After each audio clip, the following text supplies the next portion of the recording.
Shalom Uvracha, Moray Verabotai, très chers fidèles d'Orach Chaim, j'espère que vous allez bien. Bracha et Hatzlacha à tous et à toutes. Alors cette semaine, Parashat Beshalach, nous sommes encore en confinement, les synagogues sont encore fermées officiellement. J'espère que la semaine prochaine on pourra se retrouver ensemble à la synagogue, Be'ezrat Hashem en bonne santé. Alors, la Parashat Beshalach, la fameuse, qu'on appelle Parashat Shabbat Shira, le Shabbat du chant. Quel chant? Les chants que les bénis Israël vont chanter, entonner, en sortant, en traversant la mer Rouge. Akadosh Baruch Hu va ouvrir la mer afin de laisser passer le Ham Israël, ses enfants. Comme vous le savez, 7 jours après avoir quitté la terre d'Égypte, la Yetziat Mitzrayim, les Paro n'a pas accepté d'avoir libéré les bénis Israël. Il était forcé, contraint, mais ça lui est pas passé. Il va aller à la poursuite du peuple juif, du peuple d'Israël. L'âme Israël est acculé face à la mer. À droite et à gauche, il y a les bêtes féroces et les animaux sauvages du désert. Derrière eux, les Égyptiens, devant eux, la mer. Ils ne savent pas quoi faire. Akadosh Baruch Hu va dire à Moshe Rabbeinu, dit au peuple d'avancer simplement.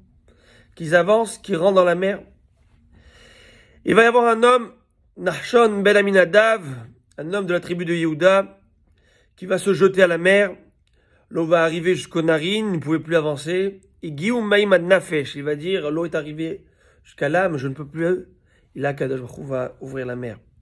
Et nos sages vont nous dire, suite au pasouk qui dit Ayam Rav Ayanos, un pasouk du Tehilim, c'est un pasouk aussi qu'on lit dans le Hallel. La mer, elle s'est enfuie. Ça veut dire que la mer a vu quelque chose et elle s'est ouverte. Qu'est-ce qu'elle a vu pour s'ouvrir, pour s'enfuir de devant le Ham Israël? Qu'est-ce qu'elle a vu? Le Midrash de dire Mara, qu'est-ce qu'elle a vu? Arono shel Yosef, Yored Layam. Elle a vu le cercueil de Yosef qui allait vers la mer. Akadosh Baruch Hu va dire Yanus mipne anas, que la mer s'ouvre, que la mer s'enfuit de devant cette personne qui s'est enfuie. C'est-à-dire Yosef Hatzadik, Yosef le juste, on a dit à son sujet Vayanos vayetzi achutza, Yosef s'est enfui dehors, ainsi la mer va s'enfuir de devant celui qui s'est enfui. Laissez-moi expliquer ce midrash. Ce midrash fait référence à l'épisode de Yosef Hatzadik avec la femme de Potiphar. Souvenez-vous, quelques siècles auparavant, lorsque Yosef travaillait chez Potiphar après avoir été vendu par ses frères, Potiphar lui a donné toutes les clés de la maison, à gérer toute la maison. Il a fait confiance. Et la femme de Potiphar n'a pas arrêté d'harceler Yosef, d'avoir une relation avec lui. Et bien sûr, c'était impensable pour Yosef, Haz Veshalom, de faire cette avéra. Elle, tous les jours, Chachamim vont nous dire qu'elle changeait les habits 3 fois par jour afin d'essayer d'attirer Yosef dans son piège. Et il n'a pas succombé. Et un jour, c'était trop. Elle va l'attraper, elle va lui dire, tu dois faire cette avéra, cette action, cet acte conjugal avec moi, alors allez-nous. Elle va lui dire, il n'en est pas question. Et il va se défaire d'elle. Et il va s'enfuir pour ne pas rester avec elle, Chaz v'Shalom, faire cette avéra. Et vous le savez, c'est qu'il va laisser son veston, sa veste dans ses mains. Il va laisser son veston, il va s'enfuir. Avec ce veston, cette femme, cette mécréante, qu'est-ce qu'elle va dire? Elle va dire, voilà, le fameux Yosef que mon mari a amené à travailler chez nous, cet ouvrier, a essayé d'abuser de moi. Et voilà la preuve, j'ai sa veste. J'ai la pièce à conviction, elle est là. Devant cette accusation et devant les preuves, Yosef Hatzadik va écoper 12 ans de prison. 12 ans pour un acte qu'il n'avait pas commis, dont il a été accusé à tort. Et la seule preuve qu'elle avait, cette femme, c'était cette veste qu'il avait. Du fait que Yosef s'est enfui de devant la faute proposée par la femme de Potiphar, Akadosh Baruch Hu va dire, la mer aussi va s'ouvrir et va s'enfuir et va se déchirer devant le Ham Israël par le mérite de Yosef qui s'est enfui et qui n'est pas resté avec la femme de Potiphar. Alors à Botaï, on va essayer de comprendre quel est ce mérite-là de Yosef, du fait qu'il s'est enfui. On sait que Yosef a déjà mérité un salaire, une récompense de ne pas avoir fait la Havera.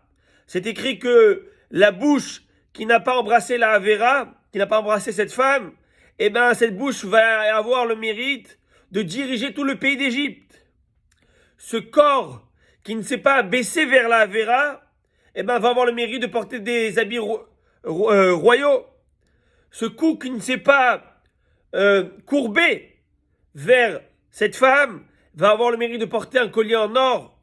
Ses doigts qui n'ont pas palpé la Havera vont avoir le mérite de porter le sceau royal, etc., etc. Ses jambes qui n'ont pas été vers la Havera vont s'asseoir dans le char royal. Donc on voit que Yosef a déjà mérité une récompense et un salaire, mesure, pour le fait de s'être maîtrisé, de ne pas faire la Havera. Alors quel est le mérite de Vayanos à Khoutsa? Apparemment le mérite qu'il s'est enfui dehors, c'est un mérite tellement extraordinaire qu'il ne pouvait pas recevoir le salaire lui-même. Mais ce salaire et cette récompense a été gardée pour qui? Pour tout le peuple, pour le Ham Israël. Tout le peuple devant la mer, des millions et des millions d'enfants, et de parents et de personnes âgées, ils sont là devant la mer, ils ne savent pas quoi faire. La mer va s'ouvrir, pourquoi? Parce qu'il y avait quelques siècles, un Yosef Hatzadik qui s'est enfui. Et le fait qu'il s'est enfui de la Havera, eh bien ça mérite une ouverture exceptionnelle, et un sauvetage exceptionnel pour tout le peuple. Et là, le Rav Chaim Shmulevitz va essayer de nous expliquer la grandeur de Yosef à ce moment-là. Il y a deux possibilités dans la vie. Il y a la possibilité de surmonter une épreuve. Nous avons une épreuve devant nous, un Nisayon, une épreuve qui peut être d'ordre spirituel, d'accord? Et il y a deux possibilités, ou le surmonter, ou, Chas Shalom, ne pas le surmonter et être en échec, ça c'est une chose. Mais même, il y a une meilleure chose, quelque chose qui est encore plus élevé, c'est de ne pas se mettre en situation d'épreuve. Et même si tu vas surmonter cette épreuve et que tu vas réussir à ce défi, mais d'esquiver l'épreuve, c'est encore mieux. Parce que qui dit que tu ne vas pas sombrer dans l'épreuve du Yetzer Hara? Et là, j'explique l'histoire de Yosef. Yosef aurait pu reprendre sa veste, et il aurait gagné avec cela à ne pas rentrer en prison. Yosef qui est un homme plus fort que cette dame, aurait pu la bousculer et ne pas rester et lui reprendre cette veste. Mais il n'est pas revenu reprendre cette veste. Il n'est pas resté quelques instants encore pour essayer d'arracher cette veste. Pourquoi? Parce qu'il avait peur. Il s'est dit, si je reste encore quelques minutes, va savoir si je ne vais pas succomber à la tentation, de la passion, cette envie de rester avec cette dame. Je ne peux pas prendre le risque. Alors je vais m'enfuir. Il n'a pas défié la femme de Potiphar. Il n'a pas défié la Havera, le Yetzer Hara. Il a esquivé, il s'est enfui. Sauf qu'il peut. Je ne peux pas rester un instant ici de plus. Va savoir si je ne vais pas sombrer, Chas v'Shalom. C'est ce que Yosef est en train de nous apprendre. C'est que l'homme n'a pas le droit de se mettre en situation d'épreuve. Même si on a l'impression qu'au contraire, lorsque tu t'es mis devant une épreuve et que tu as surmonté l'épreuve, tu as réussi, et tu as eu gain de cause, et au contraire, on devrait te donner un prix, le prix Nobel du Tzadik, parce que tu as gagné ton Yetzer Hara, eh ben non. Akadosh Baruch Hu attend de toi de t'écarter de ce Yetzer Hara, et ne pas être en situation de combat. C'est intéressant, parce que à la différence, j'allais dire, d'épreuves sportives, ou d'autres épreuves, le challenge, on se dit, je vais essayer d'affronter plus fort que moi, et je vais essayer d'avoir gain de cause, et de gagner, et ça fera de moi un homme plus fort, mais pas avec le Yetzer Hara. parce que tu n'es pas plus fort que lui. Lui, il est Me'esh, Vata, Basar, Vadam, lui, il est fait de feu. Et toi, tu es un homme fait de chair et de sang. Lorsqu'Akadosh Baruch Hu t'amène devant une épreuve, c'est une chose. Il te donne les forces pour pouvoir surmonter cette épreuve. À toi de choisir ou pas, si tu veux le faire, si tu as la volonté de le faire. Par contre, toi, Ben Israël, tu n'as pas le droit de te mettre en situation d'épreuve, toi-même. Parce que là, dans ce cas-ci, le bon Dieu ne t'a pas donné, j'allais dire, les forces nécessaires pour pouvoir combattre. Et la Gemara va nous dire qu'un homme ne doit jamais demander au bon Dieu de le mettre en situation d'épreuve, même s'il veut prouver à Dieu sa loyauté et montrer à Dieu combien il est fort et combien il l'aime, à Kadosh Baruch Hu qui va réussir à surmonter cette épreuve. Parce que David Amelech a demandé à Dieu, et malheureusement, on se connaît l'histoire. Il a demandé à Dieu, mais moi, en situation d'épreuve, et je vais te montrer que je réussirai par amour pour toi. Et malheureusement, on connaît toute l'histoire avec Bathsheba.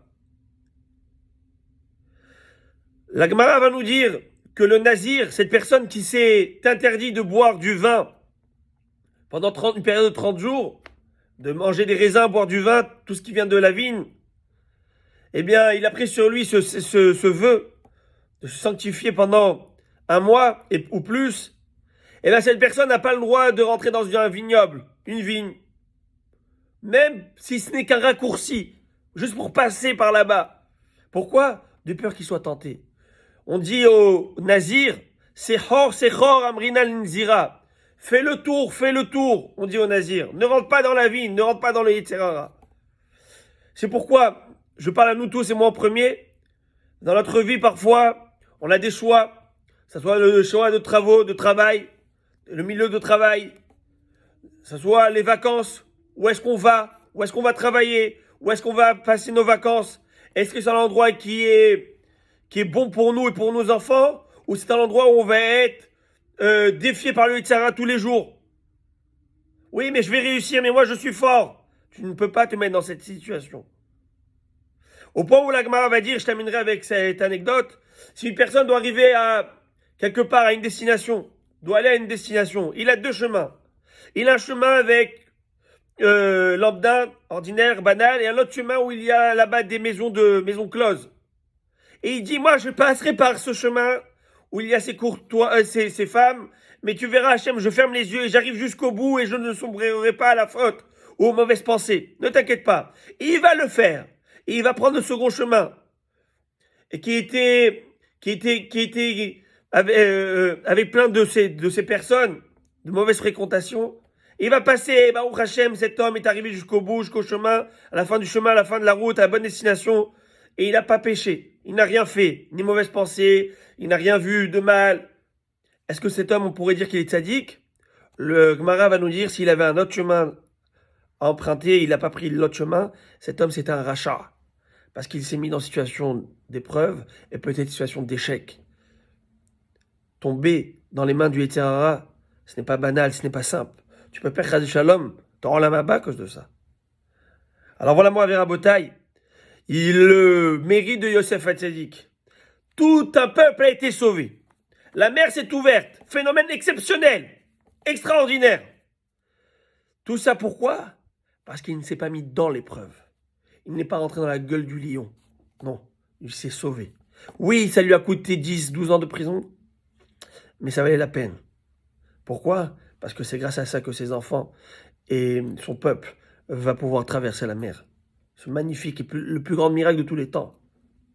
Alors, mon Rav Rabotai, puisse Hachem me donner les forces d'être toujours en situation de Hatzlaha dans toutes nos épreuves, qu'on n'en ait jamais.